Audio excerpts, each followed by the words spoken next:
koca alıpsan, şükür koca almışsın. Elə bildin ölmüş ha? Yok, elə bildin koca alıpsan. İşte qocalar da ölür da. Şükür koca alıpsan. Söz də düşəcək ki, baxır yaxşı sözləri saxlayıram. O alim dediyi sözləri конечно kəsəcəm. Allah can sağlık qismət eləsin. Buranın sentridir. Söğütün ortasında burada her şey olur. Ne kadar değil. Sualım nədən ibarətdir? De görək.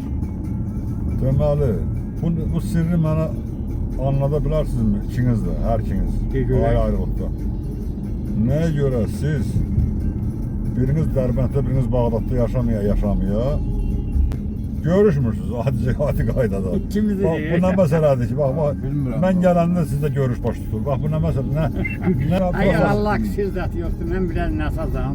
Bilmirəm. Hə, on tərəfdə Mən özgərdir. üstünə sağlıq, ağlayıram, həmişə hidayət deyiləm. Güya kağırım yanında gəlib gedir. Ya gəlmirdi məsələn. Axtarırdın. Həmişə.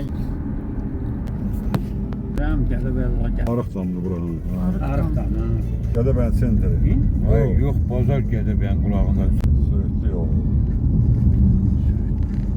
Gör Gədəbəyin olur.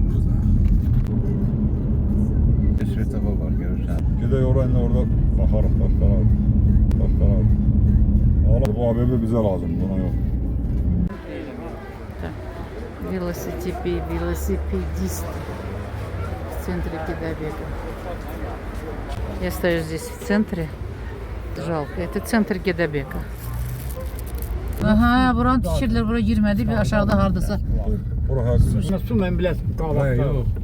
Su hardadır burada? Su doktorlar. Tak. Aşağı Narzana gəlmişik. Buranı da zibilxana eləyiblər. Güya tikiblər, amma sonra buna zibilxana.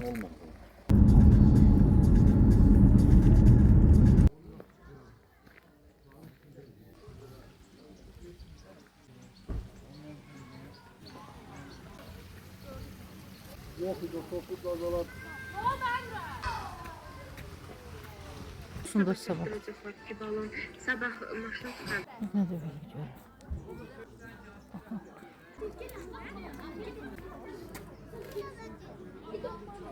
16 avqust gəlmişik. Slavyankadır da elə. Adı nədir Arif buranın?